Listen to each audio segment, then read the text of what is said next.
Hello नमस्कार दोस्तों, स्वागत है आपका हमारे YouTube चैनल में।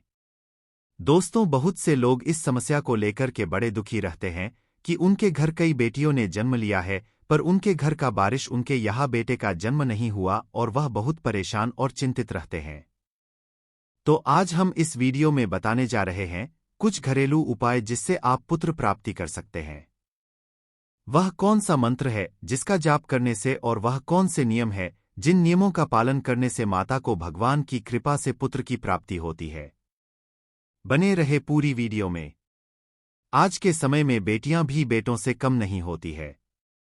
संस्कार और माहौल इस बात का निर्धारण करते कि आपका बेटा या फिर बेटी कैसी होगी, लेकिन आज लोगों को सोचकर हैरानी होती है कि अगर उनके पुत्र नहीं हुआ तो उनका वंश आगे कैसे बढ़ेगा। अपना वंश बढ़ाने के लिए पुत्र की आवश्यकता होती है और उसी की चाहत में व्यक्ति कई बच्चे पैदा कर देते हैं।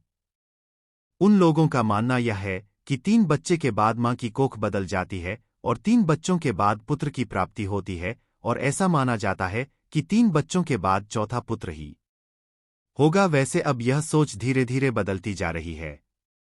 खासकर जो व्यक्ति पढ़े लिखे होते हैं या वह बड़े शहर में रहते हैं, तो वह पुत्र और पुत्री में कोई भेद नहीं रखते हैं। तो इसीलिए आज हम आप लोगों को लड़का पैदा करने के उपाय यानी कि पुत्र प्राप्ति के घरेलू उपाय बताएंगे। अगर आप हमारे द्वारा बताए गए इन उपायों को करते हैं तो आपको पुत्र की प्राप्ति अवश्य होगी। तो आइए जानते हैं कि पुत्र प्राप्ति के घरेलू उपाय व कौन कौन से हैं। लेकिन उसके पहले हम आपको पुत्र प्राप्ति का मंत्र बताएंगे, उसके बाद पुत्र प्राप्ति के घरेलू उपाय बताएंगे। अगर किसी महिला को संतान की प्राप्ति नहीं हो रही है तो उसके नाम की कुंडली में नाड़ी दोष होता है और उसी नाड़ी दोष के कारण उसे संतान नहीं हो पाती है। अगर उसे संतान की प्राप्ति हो ही जाती है तो शारीरिक विकास नहीं हो पाता है। आपके परिवार में पितृ दोष के कारण पुत्र प्राप्ति में विघ्न उत्पन्न होता है। अगर आपकी पत्नी का शुक्र ग्रह है उचित नहीं है तो भी संतान का सुख आप नहीं ले सकते हैं। अगर आपकी पत्नी का बृहस्पति ग्रह नीचा होता है तो पुत्र की प्राप्ति नहीं हो पाती है। भगवान विष्णु अपने वाहन पक्षीराज गरुड़ से कई संदर्भ में बातें करते हैं। इन्हीं का वर्णन गरुड़ पुराण ग्रंथ में किया गया है।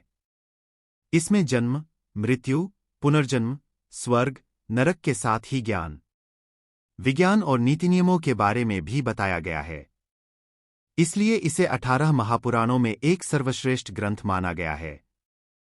उत्तम संतान के प्राप्ति की इच्छा हर दंपति को होती है, क्योंकि संतान अगर उत्तम हो तो इससे समाज में मान सम्मान की वृद्धि होती है। गरुड़ पुराण के वें अध्याय में पक्षीराज गरुड़ ने भगवान विष्णु से इसी विषय में प्रश्न करते हैं। गरुड़ के इस सवाल का जवाब देते हुए भगवान बोले, यह प्रश्न बहुत उत्तम है और हर व्यक्ति को इसका ज्ञान जरूर होना चाहिए। इन कामों से होती है उत्तम संतान की प्राप्ति। गरुड़ पुराण के अनुसार संतान प्राप्ति की कामना के दिन स्त्री और पुरुष दोनों का चित्त प्रसन्न और मन शुद्ध होना चाहिए, क्योंकि स्त्री और पुरुष का चित्त जैसा रहेगा वैसा ही चित्त संतान में भी होगा। गरुड़ पुराण में भगवान विष्णु कहते हैं कि उत्तम संतान की प्राप्ति के लिए महिला के माहवारी के दिनों में उसके संपर्क में नहीं रहना है।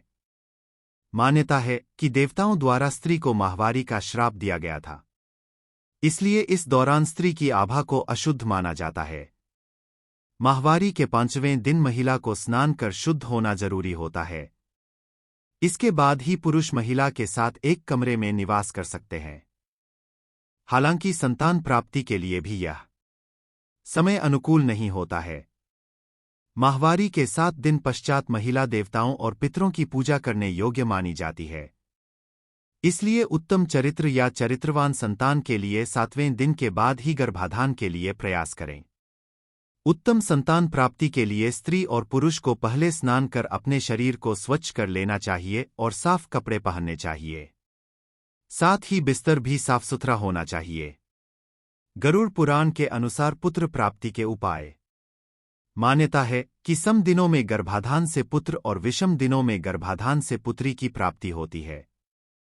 रत्न की प्राप्ति के लिए महिला के मासिक धर्म समाप्त होने के 8वें, 10वें, 12वें, 14वें और 16वें दिन यानी सम दिनों के मिलन से पुत्र प्राप्ति की गरुड़ पुराण के अनुसार पुत्र संभावना अधिक होती है।